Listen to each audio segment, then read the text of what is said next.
الحمد لله الذي من علينا بنعمة الإسلام وأصلي وأسلم على خير الأنام محمد وعلى آله وأصحابه المحترم اما بعد سب سے پہلے میری طرف سے ہدیہ سلام پیش ہے السلام علیکم ورحمۃ اللہ وبرکاتہ۔ آج کی اس پربہار محفل میں میری تقریر کا عنوان ہے جنت کی خوشی تمام دکھوں کو بھلا دے گی، راہ خدا میں مٹ کر نام پیدا کر، حق و صداقت کا جہاں میں بول بالا کر، حق و صداقت کا جہاں میں بول بالا کر، نیکی کی راہ پر غور و بیانت ضرور ہوتی ہیں، اسی راہ پر چل کر استقامت کی شمع روشن کر، دکھوں کی خوف سے راحتیں ضرور پیدا ہوتی ہیں، اسی راہ پر چل کر استقامت کی شمع روشن کر۔ عزیز بہنوں، یہ دنیا آفت و دکھوں مصیبتوں کا گہوارہ ہے، نہ یہاں دل دہمی ہے نہ یہاں ہمیشہ راحت ہی راحت ہے۔ اگر یہاں ایک طرف دکھوں کے پہاڑ ہے تو دوسری طرف راحتوں کے مینار ہے، اگر ایک طرف عشرت گدے ہیں تو دوسری طرف ماتم گدے ہیں، اگر ایک طرف خوشی کے شادیانے ہیں تو دوسری طرف غموں کے دہانے ہیں، اگر ایک طرف خوشی کے نقارے ہیں تو دوسری طرف رنج و عالم کے دہانے ہیں۔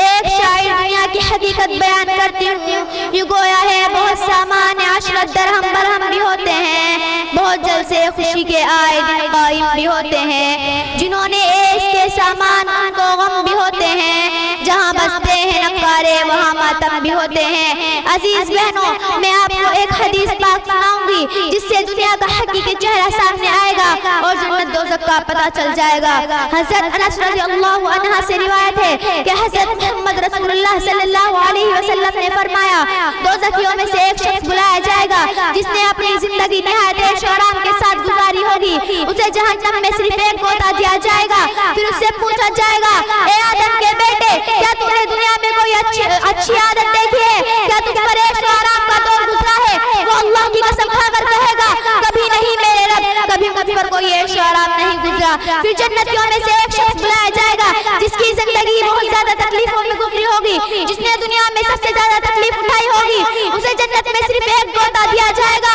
پھر اس سے پوچھا جائے گا، اے آدم کے بیٹے، کیا تم نے دنیا میں کوئی دکھ دیکھا ہے؟ کیا تم پر تکلیف گزری ہے؟ کیا تم پر تکلیف کا دور گزرا ہے؟ وہ اللہ کی قسم کھا کر کہے گا، کبھی مجھ پر کوئی تکلیف نہیں گزری۔ یعنی پہلا شخص جہنم کے ایک غوطے میں ساری عیش و عشرت بھول گیا، اسے یاد بھی نہ رہا کہ اس نے دنیا میں عیش و آرام فرمایا ہے،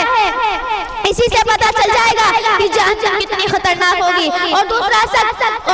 شخص جنت کے ایک غوطے میں ساری تکلیفوں کو بھول جائے گا، اسے یاد بھی نہ ہوگا کہ اس نے دنیا میں کوئی تکلیف اٹھائی ہے، اسی سے پتہ لگایا جا سکتا ہے جنت کتنی